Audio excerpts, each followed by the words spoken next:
안녕하십니까. 2020년 5월 24일 새벽 모의 팩트 시작하겠습니다. 오늘은 고위공직자범죄수사처 공수처 과연 7월 15일에 제대로 출범할 수 있을 것인지 이 부분에 관해서 말씀을 드리겠습니다.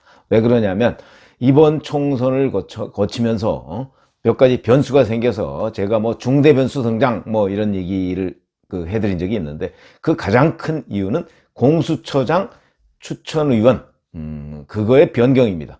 이렇게 되면 지금 민주당은 공수처장, 지금 현재의 공수처법을 이대로 놔두고 공수처를 출범시켜야 되나? 아마 이런 근본적인 회의에 빠질 가능성이 매우 높다. 그래서 제가 지금 하는 건 약간은 이제 초반에 실무적인 얘기를 좀 우선 말씀을 드리겠습니다. 자, 지금부터 7월 15일이면, 그러니까 7월 15일이라는 숫자는 왜 나온 거냐면, 공수처법을 통과시키면 이 법을 통과한 날로부터 6개월, 이렇게 돼 있습니다. 그러면 7월 15일입니다. 그게 1월 14일에 통과가 됐기 때문에 7월 15일에 이제 출범이 돼야 되는데, 그때까지 지금 52일인가 이 정도밖에 안 남았습니다. 그럼 50일 정도 남았는데, 자, 지금 177석의 수표 여당이 등장을 했죠. 그래서 이제 지금 현재 원구성 협상 요새 그냥 약간 할 정도로 다른 건 신경도 못 쓰고 가장 중요한 상임위원회를 누가 차지하느냐, 이 문제. 왜 그러냐면 지금까지는 그걸 야당이 차지했었거든요. 그게 뭐냐면 법사위원회와 예산결산위원회입니다. 이 두 개를 야당이 차지했었고요. 여당은 운영위원회, 이건 여당이 가져가고, 나머지 기획재정위원회 이런 것들 다 여당이 가져갔습니다. 그런데 그거를 지금 민주당이 무슨 소리야, 이번에는 꼭 우리가 법사위원회와 예결위를 지킬 거야, 이렇게 얘기를 하고 있습니다. 지금 지난 한 20여 년간 사실은 법사위원회와 예결위원회는, 그러니까 2004년 총선 이후에 야당이 대부분 가져갔습니다. 그거는 협상 과정에서 그렇게 됐습니다. 왜냐하면 그거는 어느 상임위원회를 꼭 야당이 가져가야 된다, 여당이 가져야 된다, 이거는 없습니다, 물론. 그러나 관행상 어느 상임위원회는 대개 야당이, 어느 상임위원회는 여당이, 이런 식으로 가져왔죠. 그 대표적인 관행이 바로 운영위원회를 집권당의 원내대표가 맡았던 겁니다. 그리고 이제 나머지를 이렇게 분배하는데, 이번에는 이제 민주당이 정말 법사위원회와 예결위를 공언한 대로 두 개 다 민주당이 가져가야 되겠다라고 얘기를 한다면 미래통합당 결코 여기에 호락호락하지 않을 것이다. 협상 자체를 제대로 못할 것이다. 그래서 지금 민주당은 그래? 그러면은 국회에다 표결로 합시다, 이런 식으로 지금 나온다고 하는데, 그렇게도 할 수 있죠. 왜 그러냐면 원래 1988년 선거 13대 총선 이후 그 이전에는 여당이 독식했습니다. 왜 그러냐면 이거는 여야가 합의해서 국회 본회의에서 의결을 해야 되는 거거든요. 그러니까 여당이 만약 단독 과반수다 그러면 모든 걸 다 표결해서 여당이 가져갈 수 있습니다. 그런데 그게 1988년 총선을 거치면서 여소야대가 처음으로 됐죠. 그러니까 야3당이 힘을 합쳐서 그래? 그러면 야당이 다 독식할래, 이런 식으로 나올 수도 있었던 상황이니까, 결국 그러다 보니까 협상을 해서 그럼 야당의 상임위원장을 분배해 주는 걸로 이렇게 됐던 게 이제 정착이 돼서 오늘날까지 왔는데, 자, 지금 이제 177석의 전대미문의 거대 여당이, 슈퍼 여당이 출범했습니다. 그러면 이제 그런 거 없이 우리 혼자 다 할 수 있으니까 그러면 다 표결할래, 이렇게 하면은 미래통합당은 끌려갈 수밖에 없는 것이죠.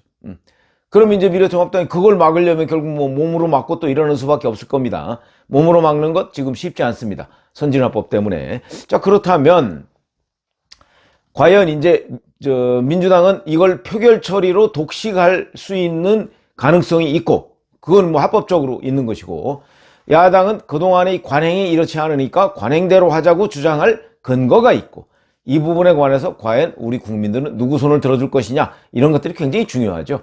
물론 주호영 원내대표가 미래통합당에 있지만 이번에 이제 김종인 비대위원회가 대표가 됐기 때문에 김종인 비대위원회도 여기에 입김을 미칠 수 있을 것이다. 그래서 이거야말로 협상의 결과다. 이렇다 보니까 이 협상이 그렇게 쉽게 끝나겠습니까? 역대 이걸 원구성 협상이라고 합니다. 국회의 21대 상반기 2년간 원을 어떤 식으로 구성할 것이냐, 의장단, 의장, 부의장, 그 다음에 상임위원장단, 이걸 구성하는 걸 원구성이라고 하는데, 그 협상이 역대 지난 한 20여 년간 보면 평균 41일 걸렸습니다. 41일. 물론 아주 간단하게 끝난 적도 있지만, 그러니까 한 뭐 20일 정도 그렇게 끝난 적도 있지만 그걸 훨씬 넘겨서 뭐 120일을 넘긴 적도 있고요. 이 굉장히 편차가 큽니다. 그리고 근데 국회법에는 10일 이내에 하도록 되어 있습니다.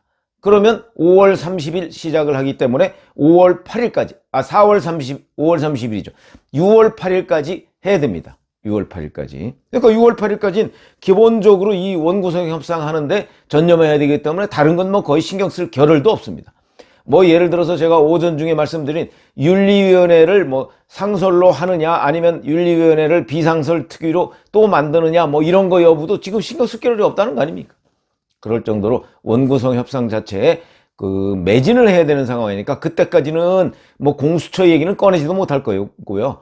아마 그거 훨씬 넘어서까지 원구성 협상이 진행될 가능성이 매우 높다. 왜냐하면 민주당으로서는 지금 관행을 깨뜨려야 한다는 생각이 있습니다. 법사위 예결이 다 가져가고 모든 노른자의 알짜 상임위원회를 민주당이 독식해야 된다는 입장이고 심지어는 자 그러면 뭐 우리가 표결합시다 이렇게 나오는 상황이기 때문에 미래통합당이 끌려가는데 미래통합당이 그냥 순순히 끌려가진 않겠죠. 그러다 보니까 밀고 당기기, 밀당이 굉장히 역대 어느 때보다 심해져서 뭐 국회법에 규정된 6월 8일 이전까지 이 협상을 끝낼 가능성은 제로고 제가 보건대는 이건 뭐 협조 여부와 상관없는 겁니다.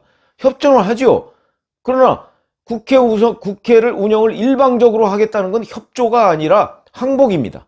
주호영 원내대표가 아무리 협상 스타일이 뭐 유연하다고는 하지만 항복을 하고 들어갈 수는 없는 것이죠. 그렇기 때문에 제가 보건대는 이거는 아마도 최소 20일 내지 한 달이 걸릴 것이다. 이렇게 본다면 뭐 거의 6월 말까지 원구성 협상이 지지부진해질 가능성이 있는데 제가 말씀드리는 건 그게 얘기가 아니고 그렇게 되니까 공수처 협상은 물론 동시에 할 수도 있습니다. 공수처 협상은 원구성이나 끝내놓고 뭐 이렇게 될 가능성이 훨씬 많다 하는 것이죠. 이런 것들 때문에 여기다가 또 공수처가 등장을 하려면 원래는 이번 그 20대 국회에서요 각종 규칙을 바꿔야 되고 인사청문회법도 바꿔야 됩니다. 이게 이제 공수처법과 관련법 이런 것이거든요. 그게 왜 그러냐면 인사청문회 대상에 지금 공수처장이 없습니다. 그러면 현재 어떤 권한을 보면 공수처장이 검찰총장보다 더 권한이 셉니다. 그런데 인사청문회를 안 한다고요? 있을 수 없죠. 권력기관장에 대한 인사청문회는 대원칙이기 때문에. 자, 그렇다면 이제 인사청문회법을 바꿔서 공수처장도 인사청문회 대상으로 넣어야 한다. 그럼 인사청문회법 바꿔야죠. 거기에다 이제 각종 뭐 국회 규칙 뭐 이런 것도 다 바꿔야 됩니다. 근데 이런 것들을 어차피 바꾸려면 그 내용을 협상을 해야 됩니다. 상임위원회에서 논의를 해야 되고요. 이런 것도 시간이 꽤 걸린다. 이걸 20대 국회에서 완결했어야 되는데 완결하지 못하고 그냥 넘어갔기 때문에 앞으로 20대 국회 일주일 남았습니다. 이 일주일 동안에 뭐 본회의도 없고 아무것도 없기 때문에 이제 20대 국회에서는 이런 그동안에 이게 개정안을 다 내놨었는데 이런 것들은 이제 다 무산되고 21대 국회에서 다시 제안을 해서 처리를 해야 되기 때문에 이것도 상당한 시간이 걸릴 것이다. 더군다나 여기에 뭐가 문제가 있냐면 24조 2항이라는 독소조항이 있죠. 20대 국회에서 4+1 체제를 가동하면서 민주당이 슬그머니 집어넣어놨던 것 이거는 무슨 얘기냐면 검찰과 경찰이 고위공직자에 대한 범죄를 인지 수사할 단계부터 만약에 공수처가 그 사실을 인지 수사할 단계부터 공수처에 통보를 해야 될 의무 조항을 넣어놨습니다. 이게 이제 독소조항이라는 건데 무슨 얘기냐면 검찰이나 경찰이 고위공직자 예를 들어서 뭐 무슨 차관에 대해서 수사를 하겠다. 근데 인지를 했다. 저 사람 무슨 범죄 혐의가 있어.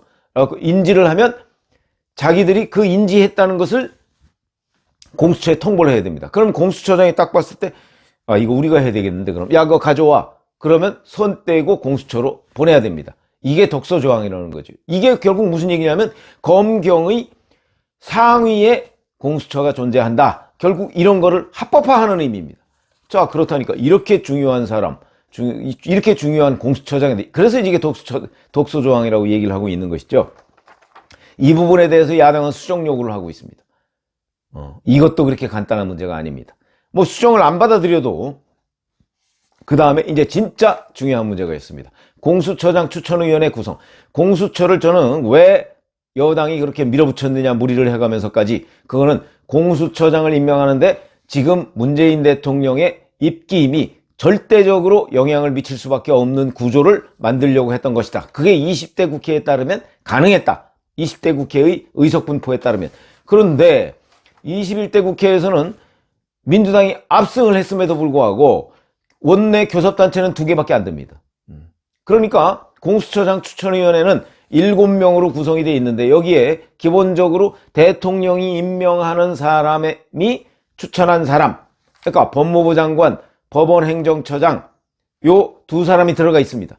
이건 뭐 대통령이 법무부 장관 임명하죠. 그 다음에 대법원장을 대통령이 임명하는데 그 사람이 임명한 사람 아닙니까? 그러니까 이건 뭐 대통령 편이고, 그 다음에 대한변협회장이 있는데 변협회장은 뭐 누구 편이다 이렇게 얘기를 할 수는 없지만 아마도 여야가 첨예하게 대립할 때는 중립을 지키거나 뭐 이럴 가능성이 있습니다. 그러니까 여기서 중립을 지키거나 대세를 따를 가능성이 있다는 거죠.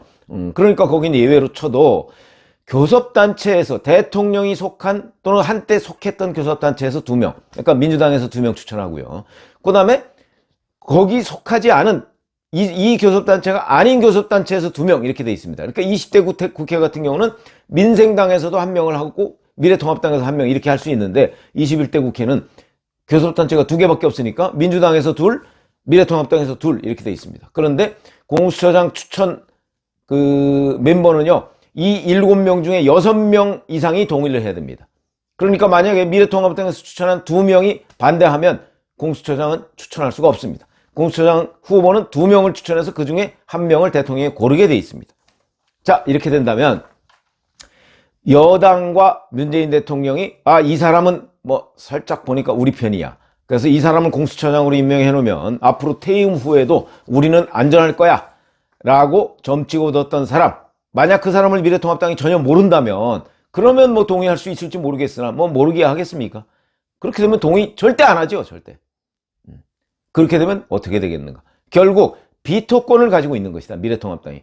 그러면 이념적으로든 뭐 지역적으로든 뭐 세대별로든 뭐든 간에 여하튼 어느 한쪽에 어느 정당에 치우친 사람은 절대 임명이 되지 않을 것이다. 미래통합당에 치우친 듯 싶은 사람은 민주당이 반대할 것이고 그 반대의 경우도 또 성립할 것입니다. 그렇기 때문에 굉장히 오래 갈 것이다. 그러니까 7월 15일 출범은 물론 안 되고 당연히 안 되고 다른 절차 때문에라도 안 되고 아마 길게 가져가면 과연 연내에는 공수처 출범할 수 있을까? 이런 의문을 갖게 하는 대목이다. 이런 얘기고요. 자, 이렇게 돼서 이제 7월 15일에는 일단 공수처 출범은 좌초됐고 자, 그러면 연내에 가능할 것이냐? 이것도 제가 보건대는 아마 민주당이 상당한 정도의 양보라는 거는 결국 자기들이 처음에 공수처 출범시킬 때 목표로 했던 부분이 있지 않습니까? 퇴임 후 안전판, 그 다음에 여당에 유리한 검찰의 공수처의 수사 구조, 이걸 가져가려고 했는데 그게 지금 안 되게 생겼지 않습니까? 그러면 이제 여당에서 그래? 그러면 우리가 이 177석에다가 열린민주당 3석 합치면 180석이니까 그러면 우리가 지금 있는 공수처법 다시 바꿀래. 바꿔가지고 7명 중에 6명 이상의 동의 이거 없애고 7명 중에 5명 이상의 동의나 아니면 과반수 이렇게 할래. 자, 이렇게 되면 또 다른 파란이 일어납니다. 이제 그럼 공수처법 처음부터 다시 해야 되는 것이죠. 이렇게 되면 또 정말 공수처가 문재인 대통령 임기 내에 될 것인가. 되게야 되겠죠. 뭐 밀어붙이면 워낙 180석을 얻었으니까. 그러나 시간은 많이 걸릴 것이다. 이렇게 말씀을 드릴 수밖에 없고.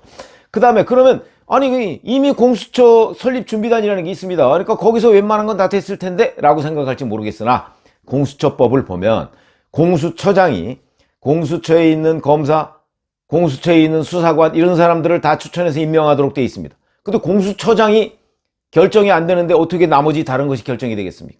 그렇기 때문에 이것 또한 시간이 굉장히 많이 걸릴 것이다. 공수처장 임명이 일단 돼야 되니까. 그래서 공수처장은 공수처 검사를 25명 이내에서, 그러니까 자기 포함해서, 그 다음에 공수처 직원 수는 20명 이내에서 추천하도록 되어 있는데 이건 공수처장이 결정된 다음에 해야 될 일이니까 아마 이 검사 25명, 직원 20명 그 선별하고 고르는데도 한 달은 걸릴 겁니다. 그러니까 7월 15일 물론 안 되고. 그러니까 지금 연내에 과연 될 것이냐. 이런 부분도 주목되는 상황이고, 또 간단하게 하면 공수처법은 여러 가지 우현적 요소가 있다 해서 헌법재판소에서도 지금 우현적 요소가 뭐냐 뭐 이런 거를 심리 중입니다. 물론 이거는 뭐 큰 변수는 아닙니다. 왜 그러냐면 미래통합당이나 이런 곳에서 우연심판을 제기해놨지만 뭐 지금 헌법재판소 잘 아시지만 헌법재판관들이 대부분 문재인 대통령과 아니면 문희상 국회의장 뭐 그다음에 현재 김명수 대법원장 뭐 이런 사람들이 추천한 사람이기 때문에 거기서 무슨 결정을 내리겠습니까? 결국은 이거는 여권에 유리한 결정을 내릴 것을, 헌법재판소는 굉장히 정치적인 기구입니다. 그럴 가능성이 있으니까 저는 우연심판 뭐 이런 건 중요한 변수는 아니다. 그러나 그것도 남아있다. 이런 말씀까지를 드립니다. 그래서 오늘 일단 말씀드릴 내용은 7월 15일 공수처 출범은 물 건너갔다. 여기까지를 말씀드리겠습니다. 감사합니다.